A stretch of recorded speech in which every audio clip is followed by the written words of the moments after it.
कदमों में तेरी गिरता,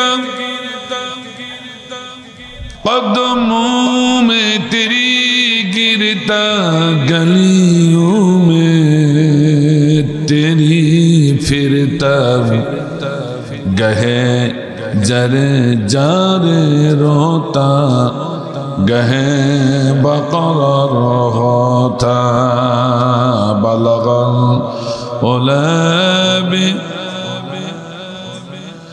शफद्दुजा बिजमाली हसनत जमीअ खिसालिही सल्लू अलैहि।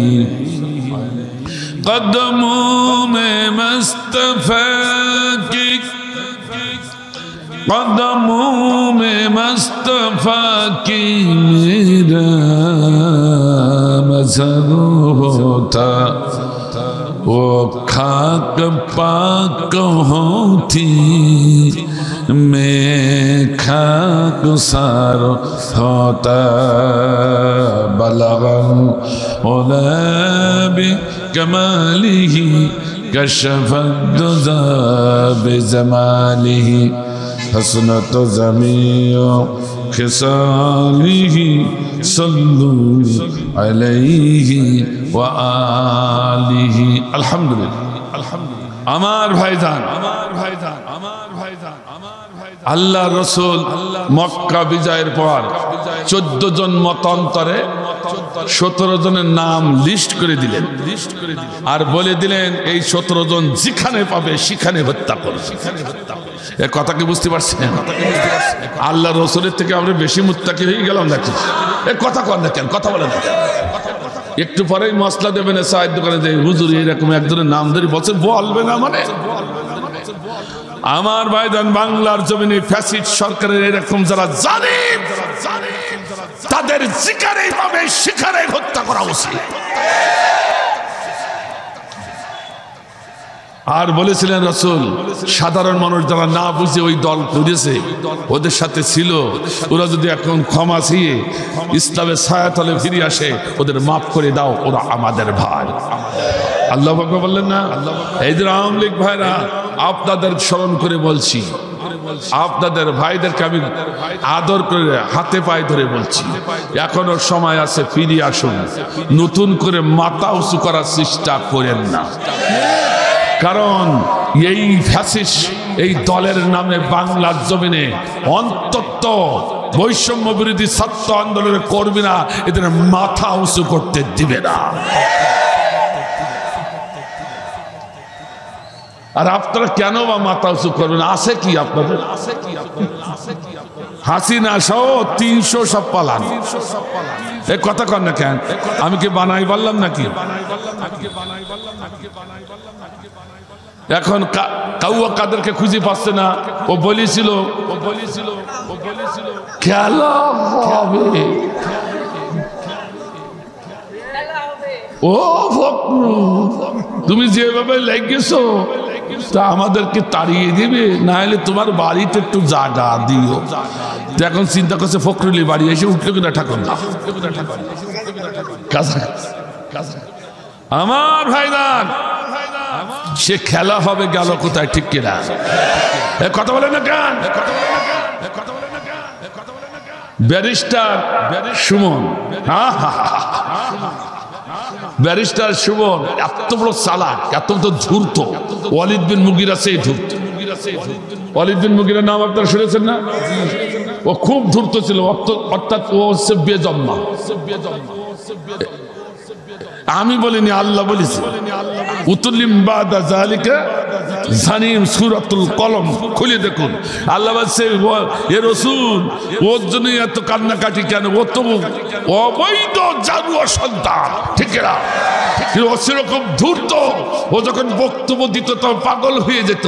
সে এবং ব্যারিস্টার সুমন যখন বক্তব্য দেয় এত ধূর্ত, তখন সাধারণ মানুষ পাগল হয়ে যায়। ও অবৈধ কিনা সন্দেহ আছে, ঠিক না?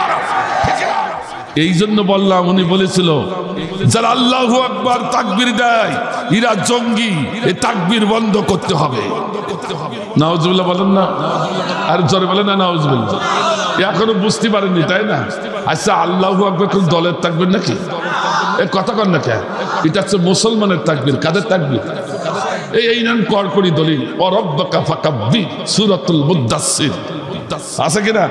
ওয়ারাব্বাকা ফাকাব্বির, তুমি যেখানে যে অবস্থায় থাকবে আমি আল্লাহ আমার শ্রেষ্ঠত্ব ঘোষণা করে তোমাকে তাকবীর দিতে হবে।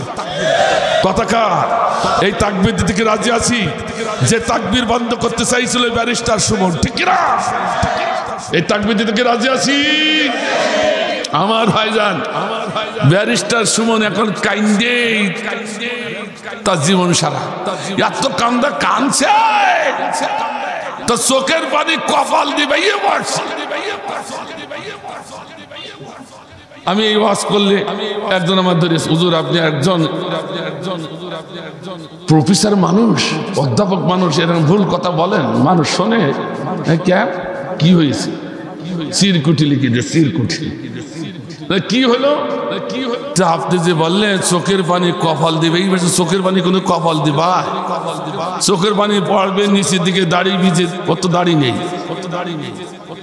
তার জামা কাপড় ভিজে নিচের দিকে যাবে, কপাল দিবেই যাচ্ছে, কপাল দুপুরে বলছে এইটুকু বুঝলে না?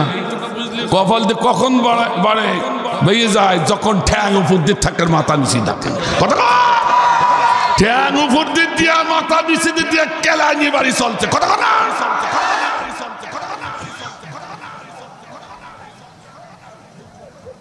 হুজুর তালিবান হয়েছে। আমার ভাইজান, এই জন্য আমরা বলতে চাই বাংলার জমিনে আর কোন স্বৈরাচারকে মাথা উঁচু করতে দেওয়া হবে না। কথা ঠিক আছে? কথাকে ঠিক আছে? বৈষম্য বিরোধী ছাত্র আন্দোলনের কর্মীরা ওত পেতে চতুর্দিকে বসা, in the meantime Hasina ওয়াজের জয় যে হয়েছে তিনি বলল বাংলাদেশে একটা প্রতি অভ্যুত্থান করতে হবে। কি অভ্যুত্থান? প্রতি অভ্যুত্থান। তাই 15ই আগস্টের প্রতি অভ্যুত্থানের জন্য প্রস্তুত নিল।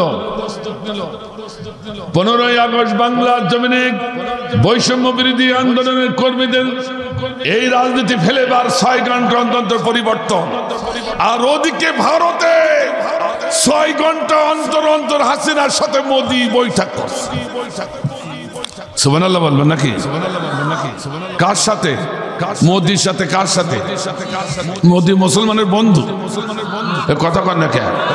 মোদি কি মুসলমানের বন্ধু?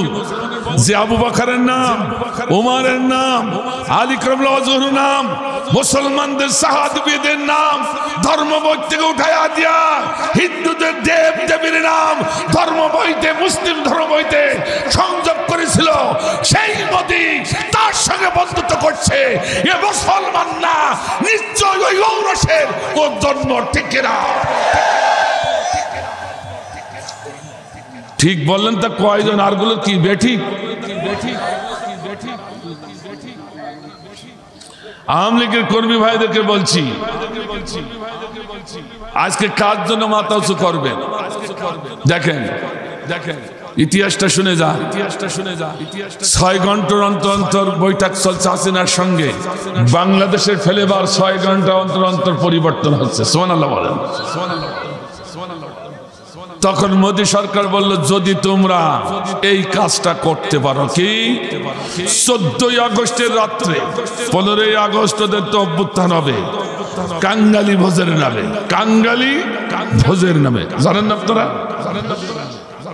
14ই আগস্টের রাত্রে গোটা বাংলাদেশে মিজর মন্দিরের মূর্তিগুলো ভেঙে ফেলবে ছাত্রলীগের কর্মীরা। এই দায়িত্ব দেওয়া হলো, আর 5 জনের দায়িত্ব দেওয়া হলো, তোমরা যেই মন্দির ভাঙবে পরের দিন বিভিন্ন বিভাগের শহর এবং রাজধানী শহরে বিভিন্ন জায়গায় মিছিল শুরু করে দেবে। আর এই কাজটা শুধু দেখাতে যদি পারো, আমি আন্তর্জাতিক সমর্থন নিয়ে, আমি মোদি বলছি, আন্তর্জাতিক সমর্থন নিয়ে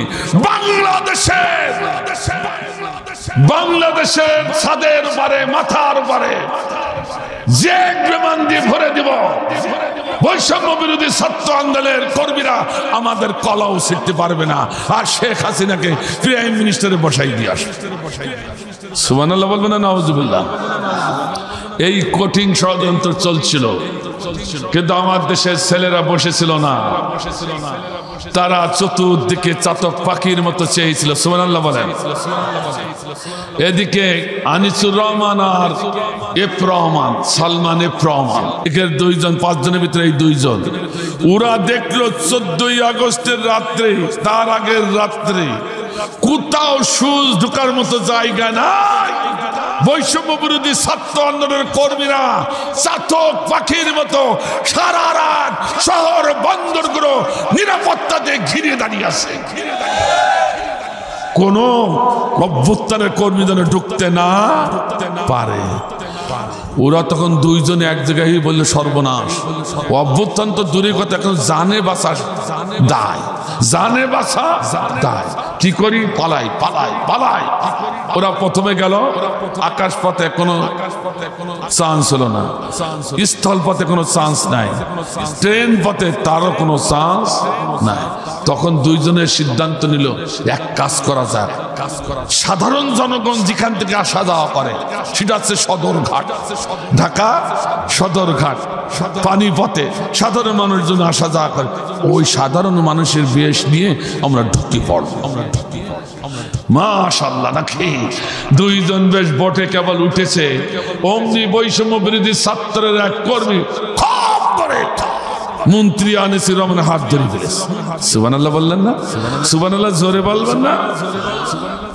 যেই না ধরেছে, আর্মিরা ছিল উপরে, তাদের ডাক দিল, আর্মিরা ধরে উঠে নিয়ে যাচ্ছে, উঠেই নিয়ে যাচ্ছে। আর আনিসুর রহমান পিছি তাকাচ্ছে, বারবার যাচ্ছে আর পিছি তাকান কারা, তো পিছি তাকাচ্ছে এই জন্য, স্যার আমার তো ধরে নিয়ে যাচ্ছেন, তো ওর নিলেন না কেন? ওকে ওকে ওকে, ওই সেই সালমান দাঁড়িয়ে চাইছে, দরবেশ হইছে, দরবেশ হয় দাঁড়িয়ে রেখে আবার চাইছে দরবেশ, চিনার কোনো কায়দা নাই। সঙ্গে সঙ্গে ওরে ধরে নিয়ে আসলো। এই এফ সালমান রহমান বলেছে, এই কথাগুলো স্বীকার করেছে। আল্লাহু আকবার বললেন না? আর আল্লাহু আকবার। তাহলে বোঝা গেল ছোট্ট ছোট্ট বাচ্চাদের কাজ না, এ কাজ হলো মহান আল্লাহ রাব্বুল আলামিনের। ঠিক কিনা? স্পষ্ট হয়ে গেছে, বাংলার জমিনে আল্লাহর গায়বী মদদ নাজিল হয়েছে, নতুবা এই শক্তিশালী জালিম সরকারের সম্মুখে বিএনপি জামাত ঘরে উঠে গেছে। ছোট বাচ্চাদের কাজ না, ছোট বাচ্চাদের পরে আল্লাহ রাব্বুল আলামিন গায়বী মদদ নাজিল করেছে। ঠিক কিনা? আমার আত্মবিশ্বাস আপনাদের কেমন জানি না, আমার আত্মবিশ্বাস ইনশাআল্লাহ যে জমিনে আল্লাহর গায়বী মদদ নাজিল হয়েছে, সেই জমিনে আজও কালো কালেমার পতাকা পথ করে ওড়বে, কেউ ঠেকাতে পারবে না।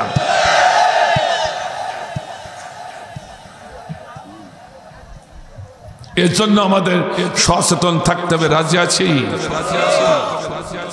স্বাধীনতা আনা সহজ, কিন্তু টিকে রাখা খুব কঠিন। ঠিক কিনা?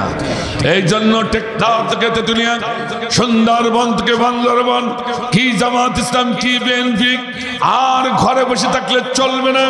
এখন শুধুমাত্র প্রতিবাদী হতে হবে, সবসময় দু চোখ খোলা রাখতে হবে।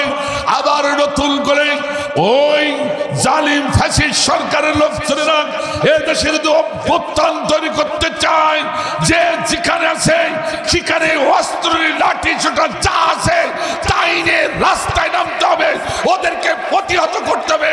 কারা কারা রাজি? দুহাত আল্লাহ দেবর ওঠা।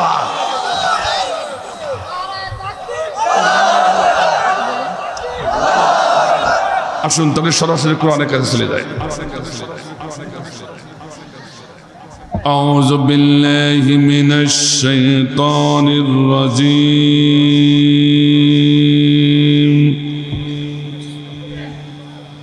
বিসমিল্লাহির রহমানির রহিম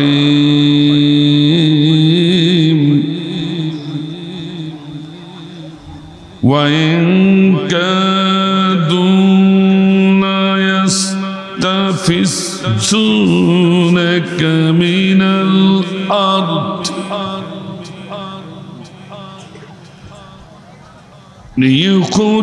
ليخرجوك منها وإذا لا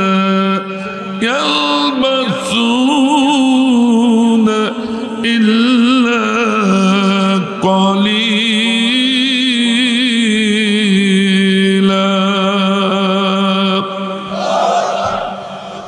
صدق الله العظيم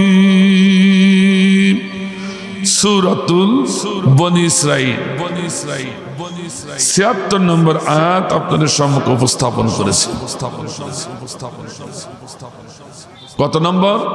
৭৬ নম্বর আয়াত। আল্লাহ বলছেন নবী হে তোমার কি মনে আছে সেদিন ওরা কি করলো? পৃথিবীর থেকে তোমাকে উৎখাত করার চেষ্টা করলো। লা ইয়াস্তাফিজুনাকা লামে তাকিদ দিবস অবশ্যই পৃথিবীর বুক থেকে তোমাকে উৎখাত করতে চাইলো এবং কি বের করে দিতে চাইছিল। কিন্তু নবী আমি কি করলাম? وَإِذَا لَا يَلْبَسُونَ خِلَافَكَ إِلَّا قَلِيلًا কিছু সময় অবস্থান করা ছাড়া ওরা বেশি দিন ওই জমিনে অবস্থান করতে পারে নাই, কারণ তার উল্টোটা আমি করেছি। সুবহানাল্লাহ বলেন। এরপর আল্লাহ বলেন সুন্নাত মান ক্বাদ আরসালনাকা ক্বাবলাকা মির রুসুলিনা ওয়ালা তাজিদু লিসুন্নাতিনা তাহবিলা। হে নবী, হে আমার বন্ধু, তুমি লক্ষ্য করো পূর্ববর্তী নবীদের যে সাথে আমার যে নিয়ম ছিল, আমার যে সুন্নাত ছিল, তোমার ব্যাপারে সেই সুন্নাত পরবর্তীতে যারা আসবে ইয়া কি সুন্নাত, আমার সুন্নাতের ভিতরে তুমি কোনো বক্রতা পাবে না। আল্লাহু আকবার। কে বললেন কথা? আরো যেন কে বললেন? আল্লাহ জালিমরা যা করতে চায়, আমার পক্ষের মানুষদেরকে ওরা যা করতে চায় আমি আল্লাহ তার উল্টোটা করে ছাড়ি কিছুদিন পরে। এটা হলো আমি আল্লাহ, আমার সুন্নাত। চিল্লায় বলেন মারহাবা। আর সেই সুন্নাতের বর্তাই ঘটেছে বাংলার জমিনে। ঠিক কিনা? তো কোরআনের স্পষ্ট কথা একটু দেখতে চান কিনা? ব্যাখ্যায় যাবো নাকি ভাই? ভাইয়ের আমার একটু যাই পূর্ববর্তী নবীদের বেলায় কেমন সুন্নাত আমার আল্লাহ আদায় করেছে। সুবহানাল্লাহ বলেন। ও ভাই, আলেম যারা আছেন তারা অবশ্যই বুঝতে পারবেন। লা ইয়াস্তাফিজুনাকা ইয়াস্তাফিজু মুজারের সিগা ব্যবহার করে।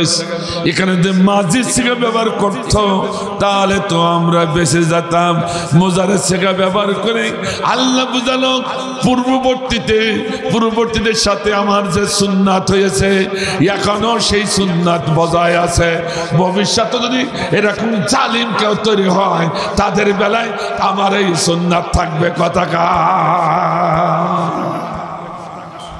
তাহলে হতাশ হওয়ার কোন কারণ? ও যে বলছে চট করে চলে আসবে। কিনা বলছে আমি পাশাপাশি আছি, চট করে চলে আসবে। অত সহজ হবে না। ধর ধর ধর জালিম ধর, সুযোগ না পায় পালাবা। ধর ধর খুনি হাসিনার ধর সুযোগ না পায় পালাবার ধর ধর ধর জালিম ধর সুযোগ না পায় পালাবার ধর ধর খুনি হাসিনার ধর সুযোগ না পায় পালাবার ঠিক না জেগে উঠেছে ছাত্র সমাজ ফুঁসে উঠেছে জনগণ আজ জেগে উঠেছে ছাত্র সমাজ ফুঁসে উঠেছে জনগণ আজ নাই নাই নাই নাই নিস্তার সুযোগ না পায় পালাবার ধর ধর ধর জালিম ধর সুযোগ না পায় পালাবার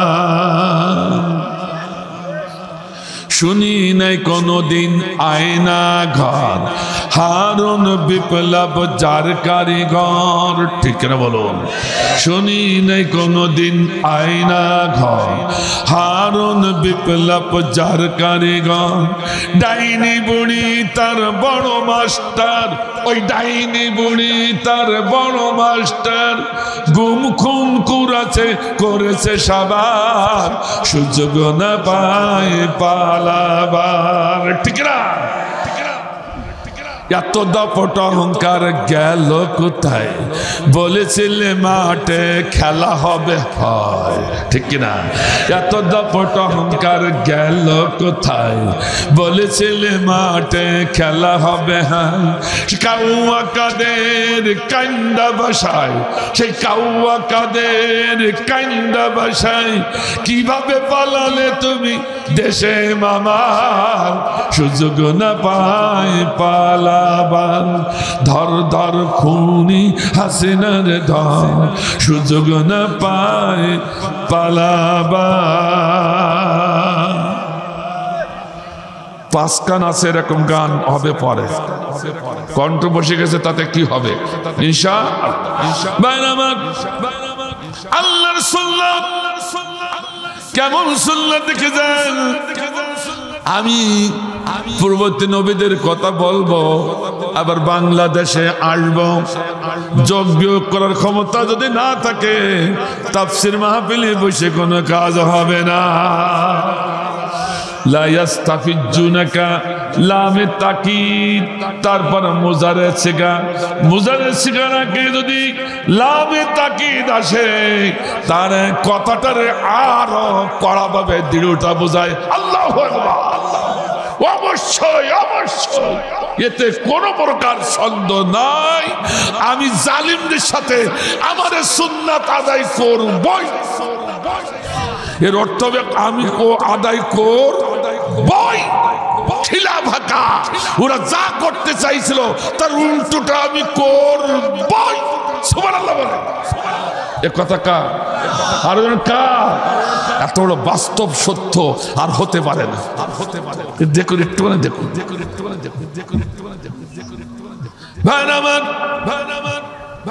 তৎকালীন জালিম সরকার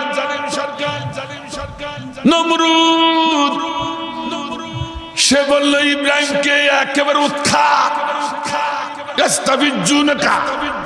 উৎখাত করে দে কে বলেছিল নমরুদ কে বলেছিল নমরুদ ঘটনা আপনারা যেন ঘটনা বলতে আসি নাই শুধু কোরআনের তাফসীরটা বোঝাবার জন্য কথা বলছি অবশ্যই ওকে উৎখাত করব নমরুদ ইব্রাহিম খলিলকে উৎখাত করব কিভাবে পরামর্শ হলো আগুনে পুড়ে ছাই করে দাও কোন জাদু মন্ত্র আর খাটবে না সুবহানাল্লাহ কি কায়দা দেখেন ওরা বিদেশ থেকে বড় বড় বুদ্ধিজীবী হাজির করলো যে কি করে উৎখাত করা যায় কে করে জবাই করে সর্বনাশ জবাই করতে যদি বেঁচে যায় আল্লাহ বললেন না জবাই করে দিলাম একটা সেরা আছে তা দিয়ে আবার সে ভালো হয়ে গেল ও করা যাবে না তবে বুদ্ধিজীবীরা বললো একটি কাজ করা যাবে আগুনে পুড়ে ছাই করে দিলে কোনো জাদু বিদ্যাও খাটবে না শুনতেছে ষড়যন্ত্রকারীদের ষড়যন্ত্র। আমি বাংলাদেশে আসবো, একটুখানি অপেক্ষা করেন। কেন ধরেছি? ভালো লাগছে না তো নাকি ভাই? যে কয়জন আছে সেই কয়জন শোনেন। কিছু ভাই টাকা তোলার নাম করলে উঠে গেল, আর কি করবো, ওদের দোষ দিয়ে লাভ নেই, রাগ বেশি হয়ে গেছে তো। তাই আগুনে ফেলা হলো, আগুনে ফেলে এবার আনন্দ মেলা বসাই দিল। নমরুদ বলে আনন্দ মেলা কর, চির শত্রুকে নিপাত করে দিয়েছি, আর আমার বিরোধিতা করার মতো আর কেউ নাই। ইব্রাহিম খলিল ছিল, তারে তো শেষ করেছি। বুঝতেছে? মুখস্থ রাখুন, নাই মিলাতে পারবেন না। একটুখানি দেখেন খেলা কোথায়। আল্লাহ বলল, এ নমরুদ, আমার নবীকে উৎখাত করতে চাইছিস, পরের আয়াতটুকু কেন পড়লি না? খিলা ফাঁকা, কিছুদিন তোদের সুযোগ দেব, ছাড় দিব, কিন্তু ছেড়ে দিব না, ঠিক কিনা? ইন্নাহুম ইয়াকিদুনা কায়দা ওয়া আকিদু কায়দা ফামাহিনিল কাফিরিনা আমহিলহুম রুয়াইদা। সুবহানাল্লাহ বললেন না কেন? আল্লাহ বলছে, কোন চক্রান্তকারী, কোন কাফির, কোন জালিম আমার নবীর বিরুদ্ধে, নায়েবে রাসূলের বিরুদ্ধে, কোরআনের পক্ষের মানুষের বিরুদ্ধে যারা ষড়যন্ত্র করে, আমি একটারও ছাড়ি না। কিছুদিন ইল্লা কলিলা, ইল্লা কলিলা, কিছুদিন তাদের অবকাশ দিই, খেলায় খেলায় আর জিতাই জিতাই মারি। কে বললেন কথা? এ ভাইরা কে উঠে যাচ্ছে, ভালো লাগছে না? এ শেষ বয়সে কি করবো গো আমি? তাফসির বোঝাতে একটু কষ্ট আছে, সবাই তাফসির বোঝে না। ইল্লা কলিলা, ওর কিছুদিন একটু অবকাশ দিই, লাইয়াল বাসু, কিছুদিন একটু অবকাশ, আল বাসু, কিছুদিন অবকাশ দিই ওদের। আমহিল হুম রুয়াইদা, দুটো অর্থ করেছেন মুফাসসির কিরাম। আমহিল হুম, আমহিল মানে ঢিল দেওয়া। ও আমার আলেম ভাইরা, দুটো অর্থ আমি 22 খান তাফসির গবেষণা করে আমি যা পেয়েছি, যতটুকু আমি বুঝেছি কোরআনের দৃষ্টিতে, আমি আপনাদের বোঝাবার চেষ্টা করছি, এর বেশি পারবো না। আমহিল হুম রুয়াইদা দুটো অর্থ করেছে। এদিকে আসেন, তিনি কাছাকাছি আসি মরেন, আপনি যদি পালাই যান তো কান নিয়ে ওয়াজ করবো আমি। কাদের ভাই আছে, ঠিক আছে, আর ভাই যাক, তিনজন পাইছি, সব নিয়েই তো পিছনে দেখতেছেন, কান নিয়ে ওয়াজ করবো। আপনাদের দোষ দিয়ে লাভ আছে? এই ভরা ছিল সবগুলো পালাইছে।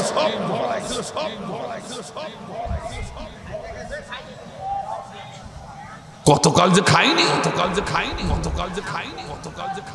ভাইরা আমার, দুটো অর্থ এটা শুরু। খেলায় খেলায় মারবো, জিতাই জিতাই মারবো। আল্লাহ পাক বলেন, খেলায় খেলায় মারা অর্থ হলো আমার ভাইজান।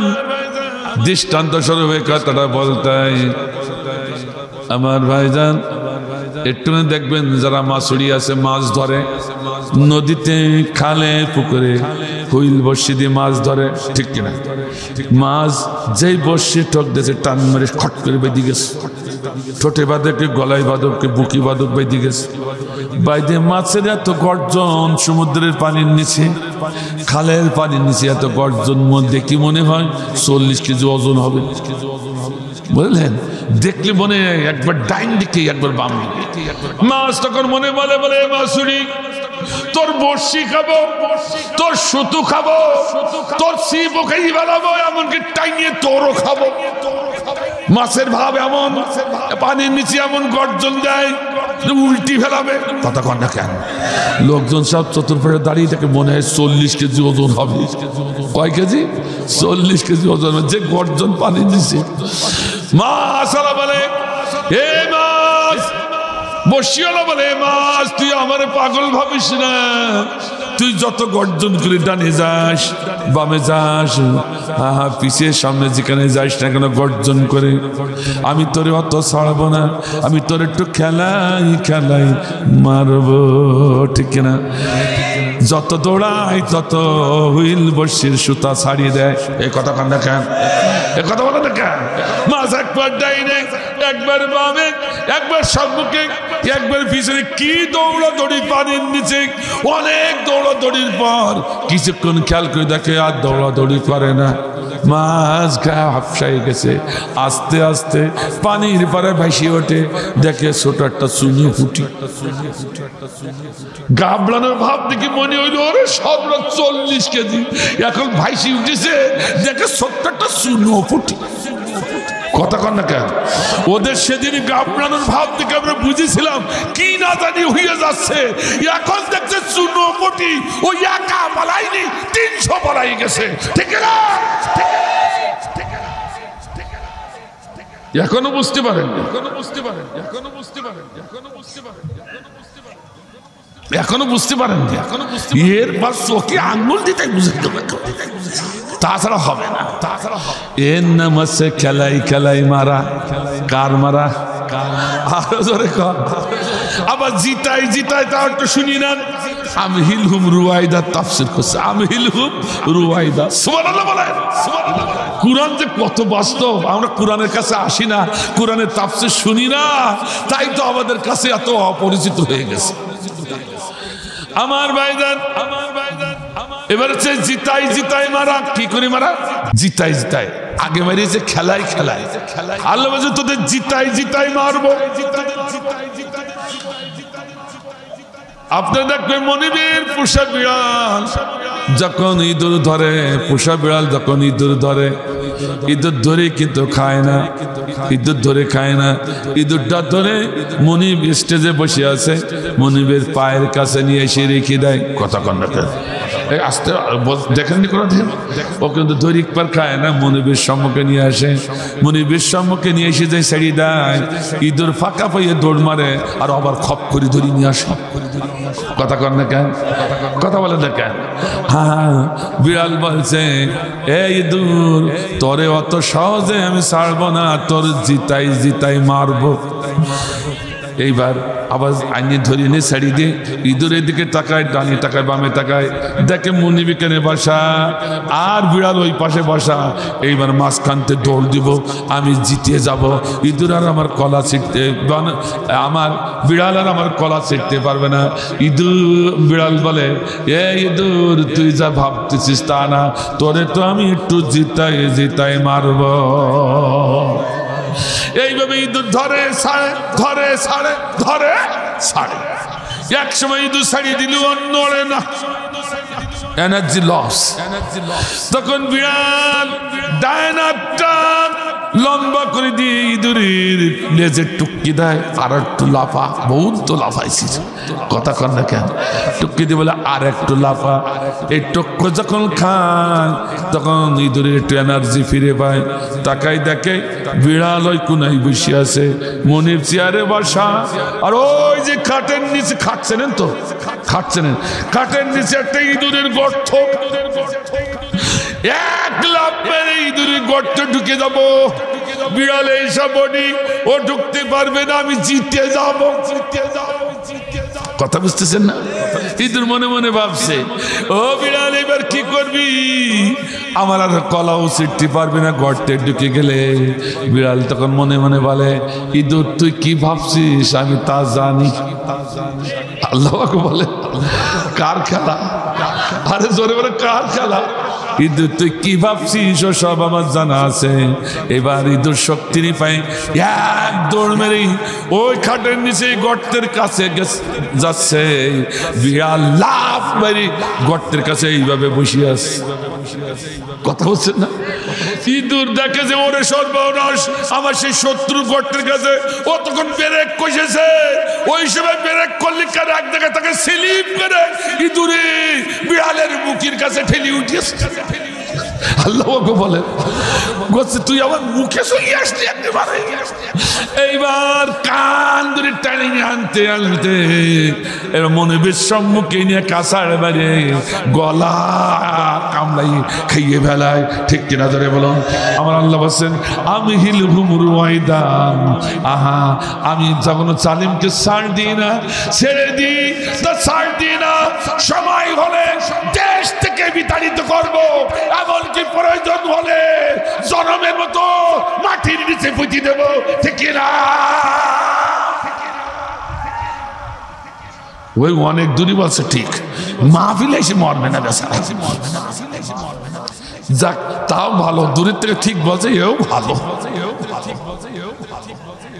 ভাই আমার আল্লাহ তাই বলছে, এই নমরুদ তোরে আমি ছাড়বো না, একটু খেলাই মারবো। কে বলছে? আরো ধরে বলুন। এই জালিম সরকারকে আল্লাহ একই কথা বলেছে, এত বড় বারিশ না রে শেখ হাসিনা,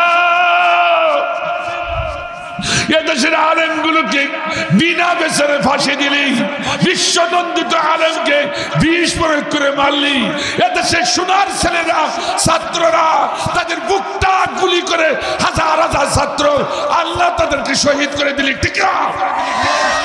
এত বারিশ না, তোরে বলো আমি খেলাই খেলাই জিতাই জিতাই মারবো। আল্লাহ বলছে খিলাফাটা পরেরটুকু কেন পড়লি না? কোরআন শরীফ পরের আরেকটুকু কেন পড়লি না? প্রথমটুকু পড়লি, বাইর করে দিব, তাড়াই দেব। এ আয়াতের শানে নজর শুনুন। আল্লাহ রসুল যখন মদিনায় গেল, মদিনায় কঠিন ষড়যন্ত্র শুরু হয়ে গেল।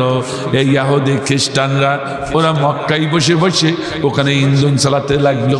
কথা দেখা এই কথা বলে মদিনাবাসীরা রসুলের পক্ষে যে সোলালো বলে, কিন্তু মক্কার কাফির বেঈমান আর মদিনার কিছু মুনাফিকের সাথে তাল জুড়িয়ে ইনজেকশন পুশ করে রসুলের বিরুদ্ধে খেপে তুলেছিল। ঠিক করে কথা কর। আজ বাংলাদেশের মুসলমানগুলো ভালো ছিল, কিন্তু মোদী সরকার, এই মোদী সরকার এদের পিছনে কথা কর না কেন? বুঝতে হবে, বুঝতে হবে, ওরা বলল হে মোহাম্মদ, আব্দুল্লাহ বেটা মোহাম্মদ, তোর দেশ তো এটা না, এটা আমার বাবার দেশ। মদিনাবাসীরা বলিল, ওই মুনাফিক যারা সবাই না, কিন্তু এটা হলো আমার বাবার দেশ, তোর দেশ হলো ফিলিস্তিন, ওটা হলো নবী রাসূলের দেশ, তুই নবী দাবি করছিস, তুই ওখানে চলে যা। আল্লাহ বলল, কারে তাড়াতে চাস বাবার দেশ, কারে বলিস? খিলাফাটা উল্টোটা করে ছাড়বো। তুই আমার নবীকে তাড়াতে চাস, আমার নবী যাবে না, বরং তোদের যেতে হবে, আমার নবী মদিনায় প্রতিষ্ঠিত হবে। সুবহানাল্লাহ বলেন, আরো জোরে বলেন সুবহানাল্লাহ। আমার ভাইরা খেয়াল করে শুনুন, খুব মনোযোগ দিয়ে শুনুন। তাই তো নমরুদ আগুন বানালো, ইব্রাহিম খলিলকে আগুনে ফেলালো, আনন্দ মেলা বসাইতেছি। আল্লাহ বলল, আমার নবীকে একেবারে উৎখাত করতে চাস, খিলাফাকে আমি উল্টো করে ছাড়বো, বরং নবী উৎখাত হবে না, নবী প্রতিষ্ঠিত হবে, আর তোরাই হবে উৎখাত। ঠিক কিনা জোরে বলুন। খাপে খাপে মিলতেছে কিনা জোরে কান? এ কথা কন না কেন? এই জমিনে স্পষ্ট কোরআনের আয়াত দিয়ে বুঝতে পারছি কারাই প্রতিষ্ঠিত হবে। একটু পরে বলবো ইনশাআল্লাহ। ইনশাআল্লাহ। এই সুসংবাদ শুনতে চান না তো কি শুনবেন? এত কষ্টের পরে এই সুসংবাদটা শুনবেন না তো শুনবেন কি? ভাই আমার আনন্দ মেলা বসাইছে, একজন হুজুর বলছে হুজুর সর্বনাশ। তো কেন? ওই যে ইব্রাহিম বেরিয়ে চলে যাচ্ছে। সুবহানাল্লাহ জোরে বললেন না? অথচ আল্লাহ বলেছেন কুলিয়া নারু কুনি বারদাম ওয়া সালামান আলা ইব্রাহিম। এ আগুন আমার ইব্রাহিমের পরে শান্তিদায়ক হয়ে যা। সুবহানাল্লাহ বলেন। খবরদার আমার ইব্রাহিমের একটি পশম তুই পড়াতে পারবি। আগুন কার কথা শুনবে? অথচ 100 কিলো আগুনের লেলিন শিকা উঠেছিল। কয় শত কিলো? 100 কিলোর উপর দিয়ে পাখি গেলে পাখিগুলো পুড়ে যেত। তাহলে আগুনের কি লেলিয়ান শিকা, সেই আগুনে ফেলে দিল ইব্রাহিম খলিলকে, একটা পশম পড়ল না। আল্লাহ আকবার বলেন। আরো যেমন আল্লাহ আকবার। এ খেলা কার? সে আল্লাহ একটু এখন দুর্বল হয়ে গেছে না, আগের মতো আছে আছে একটুখানি কেবল দেখানো হয়েছে, আরো দেখাবে। যদি আপনি আর আমি সচেতন হই, আপনি আর আমি যদি কোরআনের পক্ষে থাকি, আপনি আর আমি যদি নবীর নেতৃত্বের পক্ষে থাকি, তাহলে আরো আল্লাহ খেলা দেখাবে। ঠিক কিনা? সেদিন যদি দেখায় থাকে, আল্লাহ নিজেই বলেছে, আল্লাহ তো মিথ্যা কথা বলে না, আমার সুন্নাত আগেও যেমন ছিল এখনো তেমন আছে, ঠিক না? ভবিষ্যতে তেমন। আমার ভাইজান তখন তাফসিরে জালালাইনের ভিতরে এসেছে, নমরুদের বিশ্বাস হচ্ছে না, এই আগুন থেকে মানুষ বেরোবে কি করে? কে সত্যি বলছে, ওই যে যাচ্ছে, তখন চশমা খুলে চোখ টানতে, তাই তো বেরোলো কি করে? এই ইব্রাহিম দাঁড়া, আল্লাহ নবী ইব্রাহিম দাঁড়িয়ে গেল, কোথায় যাচ্ছিস? ইব্রাহিম নবী তো মিথ্যা কথা বলে না, তিনি বললেন আমি আমার আল্লাহর দিকে যাচ্ছি। সুবহানাল্লাহ বলেন, আরো জোরে বলেন সুবহানাল্লাহ। এই ইব্রাহিম, তুমি আগুনে জাদু করেছো বলে বড় অহংকার দেখাচ্ছ, আমার হাত সাংঘাতিক লম্বা, বল তুই যুদ্ধ কবে করবি, তোর খেলা দেখাই দেবো, খেলা হবে। সেদিনও বলেছিলাম নমরুদ কি হবে, এই জোরে বললেন কি হবে?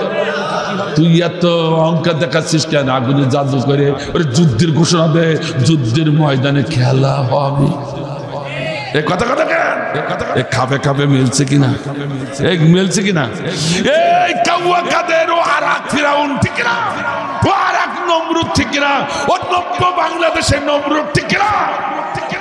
সেদিন নমরুদ বলেছিল খেলা হবে যুদ্ধের ময়দানে, আর এ বললো কে আসিস, খেলা হবে। আমরা তো এখন খেলতে রাজি, তুমি কোথায় পালালে? কথা বলে না কেন? ভাইরামান এবার কি হলো? ইব্রাহিম খলিল বলছেন, জাহাপানা আমরা মুসলিম, আমরা কোনোদিন আগে যুদ্ধের ঘোষণা দিই না, কিন্তু মুসলমানের বিরুদ্ধে যদি কেউ যুদ্ধের ঘোষণা দেয়, মুসলমান বসে থাকে না, তার প্রতিবাদ মোকাবেলা করে, ঠিক কিনা? সুবহানাল্লাহ, জোরে বলো সুবহানাল্লাহ। দেখেছেন কথাগুলো কত সুন্দর। মুসলমান কোনোদিন যুদ্ধের ঘোষণা দেয় না, মুসলমানের সাথে কেউ যদি যুদ্ধের ঘোষণা দেয়, মুসলমান বসে থাকে না, দাঁত ভাঙা জবাব দেয়, ঠিক না?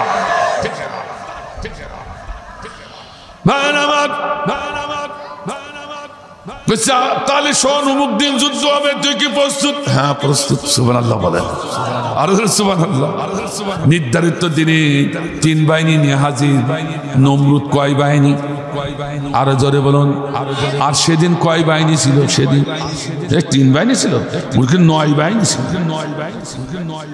ওকে ছিল পুলিশ বাহিনী, ওকে ছিল বিজিবি বাহিনী, ওকে ছিল আর্মি বাহিনী, ওকে ছিল স্বেচ্ছালীগ বাহিনী, ওকে ছিল যুবলীগ বাহিনী, ওকে ছিল আওয়ামী লীগ বাহিনী, ওকে ছিল ইত্যাদি, এইরকম 9টা বাহিনী। আবার ভারত বাহিনী, ভারতে পুলিশ নিয়ে এলো, ভারত বাহিনী। এ কথা কন দেখা, তাহলে ওদের থেকে এরা বড় জালে। ওদের তো 3 বাহিনী ছিল, আর কি 9 বাহিনী, তো ওদের থেকে আরো কড়া জালি, ঠিক না? ভাই আমার 3 বাহিনী নিয়ে নমরুদ হাজির, কিন্তু সময় প্রায় কাছাকাছি। বলে গেল কোথায়? সে ইব্রাহিম কই? তখন বলছে ইব্রাহিম মনে হয় ভয় পেয়ে গেছে, ওই নরমাল হয়ে গেছে, ও যুদ্ধের কথা ওর মনে নাই। এত বড় সাহসী দলের সম্মুখে, পাওয়ারফুল দলের সম্মুখে ও আসবে কি করে? ওর তো সৈন্যবাহিনী নেই। কথা কন না কেন? এরাও সেদিন মনে করেছিল আমরা তো পাওয়ারফুল, আমাদের বাহিনীর সম্মুখে এদেশের জামাত বলো, বিএনপি বলো, কেউ দাঁড়াতে সক্ষম না, ঠিক কিনা? আমরা যা বলবো তাই হবে। কথা কন না কেন? ঠিক এরকম একটা পাওয়া নিয়ে বসেছিল, কথা কন না কেন? আমার ভাইজান, সেদিন নমরুদ তাই ভেবেছিল এত বড় পাওয়ারফুল দলের সাথে ও কি করে যুদ্ধ করবে, ওর তো কোনো বাহিনী নেই। চলতালি বাড়ি যায়। হঠাৎ নির্ধারিত সময় যে হয়ে গেছি, তাকিয়ে দেখে একদম হুজুর ওই যে ইব্রাহিম দাঁড়াই আছে। আল্লাহু আকবার বলে। একেবারে যথাসময় আল্লাহর নবী ইব্রাহিম খলিল আলাইহিস সালাম যুদ্ধের ময়দানে হাজির। সুবহানাল্লাহ বললেন না? সৈন্যদের বলল একটু পরীক্ষা করি আয়, পাহাড়ের আড়ালে সৈন্য আছে কিনা দেখি আয়। আইসি বলল কোনো সৈন্য নেই, শুধু ইব্রাহিম একা। তো ও তো আসলে পাগল হয়ে গেছে, ও তো আসলে কি হয়ে গেছে, পাগল হয়ে গেছে। তা তোরা একটু দাঁড়া, ওর কাছে একটু শুনি আসি ও কি করতে চায়। ওই আপনার মাল হয়ে গেছে, একা আসবে কেন? যাই বলছে ইব্রাহিম, জি আজকে যুদ্ধের কথা তোমার কি মনে আছে? হ্যাঁ হ্যাঁ আছে। যুদ্ধের সময় হয়ে গেছে তাকে তুমি জানো? হ্যাঁ তাও জানি। যুদ্ধের জন্য তুমি প্রস্তুত? হ্যাঁ হুজুর হ্যাঁ প্রস্তুত। তুই তো পাগল না, তো যা প্রশ্ন করছে তা উত্তর দিচ্ছে। সুবহানাল্লাহ। মনে করলাম আপনার মাল, তা তো না, যা প্রশ্ন করছে তাই উত্তর দিচ্ছে। ব্যাপারটা কি? তখন বলছি এই ইব্রাহিম তুই তো যুদ্ধ করবি, তার সৈন্য কই? বলে জাহাবানা, আমাকে একা ভেবো না, ইন্নাল্লাহ মা'ানা। আল্লাহ বলেন আমার সাথে সার্বভৌম ক্ষমতার মালিক আমার আল্লাহ আছেন, আমার আর কারোর প্রয়োজন নাই। আল্লাহু আকবার। তখন নমরুদ বললো আসলে যে পাগল হয়ে গেছে, এইবার বুঝিস পাগল, কোনো সৈন্য নেই, কেউ আল্লাহ নেই এসে ঠেকাবে।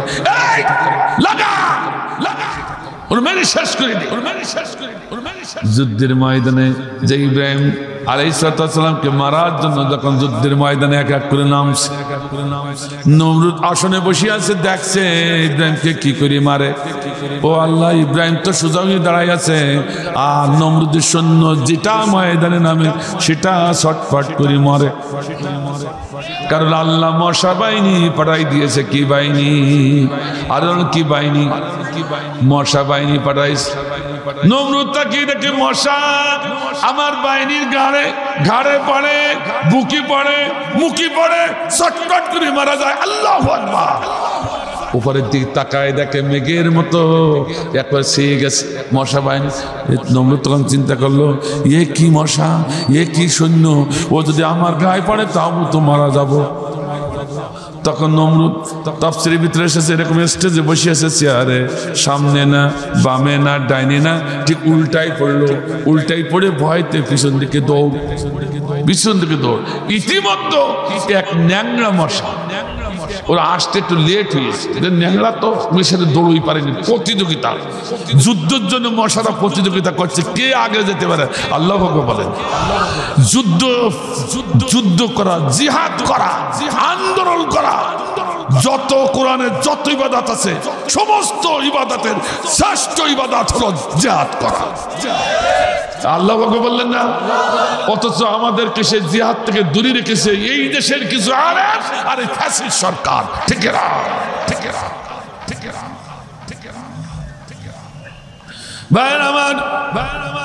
তাই তো মশারা প্রতিযোগিতা করে যুদ্ধ করতে আসছে। ন্যাংলাও সরিয়ে আসি দেখে সপ্পা যুদ্ধের ময়দানে একটাও সৈন্য নাই। তখন ন্যাংলা মশা কেন্দ্রে বলছে আল্লাহ গো, তুমি তো পাঠালে যুদ্ধের ময়দানে, বড় আশা করে এসেছিলাম হয় শহীদ হব নাই গাজী হব, কিন্তু এসে দেখি একটাও নাই, কার সঙ্গে যুদ্ধ করব। আল্লাহ বলছে ন্যাংরা মশারে তোর বড় সব যুদ্ধ করাতে, হ্যাঁ তাহলে চিন্তা করিস না, পিছনের দিকে বড় হাইতের নেতা পালাচ্ছে, ওইটারে ধর। আল্লাহ বলেন আর আল্লাহ আকবার। ন্যাংরা মশা তো আনন্দে দৌড়ায়, কিন্তু নমরুদের সঙ্গে দৌড়াই পারছে না। মরণের কি জ্বালা বুঝেছিল তারা, যারা পেয়েছিল র্যাবের তারা, আর মরণের কি জ্বালা বুঝেছে সেদিন ওই নমরুদ শালা। ঠিক না? আমার ভাইজান তাফসীরের ভিতরে এসেছে এমন ভাবে দৌড়াচ্ছে, নাকের ছিদ্র একবার বড় হয় একবার ছোট হয়, ফস ফুস ফস ফুস, নাকের ছিদ্র একবার বড় একবার ছোট। মশা, ন্যাংরা মশা মাথার উপর দিয়ে উড়ে যায়, সম্মুখে যায় পজিশন নিচ্ছে, আয় আয় আয়, আমি তো ন্যাংরা মানুষ, তোর তো শক্ত জায়গায় কামড় দিতে পারবো না, নরম জায়গা। নমরুদের নাকটা একটু লম্বা ছিল, নাকটা নরম তুলতুলি ছিল। নমরুদের খাইয়ে পরের মাল খাইয়ে তেল বেঁধে গেছে। কথা বলেন না কেন? পরের মাল, জনগণের মাল খাইয়ে তেল বেঁধে গেছে নাকে রাখায়। কথা মশা বলতেছে আয় আয় তো নাকে নরম জায়গায় বসে যাব কায়দা করে। যেই না কাছাকাছি এসেছি অমনি মশা বলে 1 2 3 অমনি হুক করে দেই। যেই না নাকের ডগায় বসতে গেছে আর নমরুদ এমন জোরে একটা আন্দাজে একটানে মশা মাথার খুলিতে উঠে গেছে। আমার ভাইদার মাথার খুলিতে উঠে যখন মশা ঘুরুন দেয় তখন বলে কে আছি, আমার মাথা করে না পৃথিবী করে দবা মাথা। কর্মচারীরা টিপতে লাগলো, জোর হলো না আরো জোরে, জোর হলো না আরো জোরে। এক কর্মচারী তো রাগ করে পাশে ছিল খড়ম, নমরুদের এত বড় লম্বা খড়ম, বাবলা কাঠের খড়ম, জুতো জুতো বুঝতে পেরেছেন? বাবলা কাঠের জুতো নিয়ে একটা ধরে মাথায় জোরে মারিছে 2 হাত দিয়ে এক বাড়িতে নমরুদের খুলি ফেটে ঘিলু বের হয়ে যায়, জঙ্গি মশা ভো করে উড়ে যায়, নমরুদ ফাইনাল চিতেই পড়ে থাকে। আল্লাহ বললে খেলা ফাঁকা। কথা ঠিক আছে তো? আমার নবীকে আগুনে পুড়িয়ে শেষ করতে চাইলি, তাও একটু সুযোগ দিলাম, নবীকে বের করে নিলাম, তাও শুনলে না। ওই নবীর বিরুদ্ধে আবার যুদ্ধ ঘোষণা করলি। এই জন্য ইন্না বাদশা রব্বিকা লাশাদীদ, আমি যখন পাকড়াও করি তখন ছাড়ি না। এবার আমার পাকড়াও হলো, এবার জুতা পিটা খেয়ে পৃথিবীর বুক থেকে বিদায় নিবি, ঠিক কিনা? শুনে রাখ, তোদের একটু আল্লাহ সুযোগ দিচ্ছে পালাবার সুযোগ। এরপর পালানোর পর আবার নতুন করে যদি বাংলার ভূমিকে প্রতি অভ্যুত্থান করার চেষ্টা করি, জুতা খাইয়ে মারা যাবে, ঠিক না? কথা কা এ কথা কা সেই আল্লাহ কি এখনো আছে?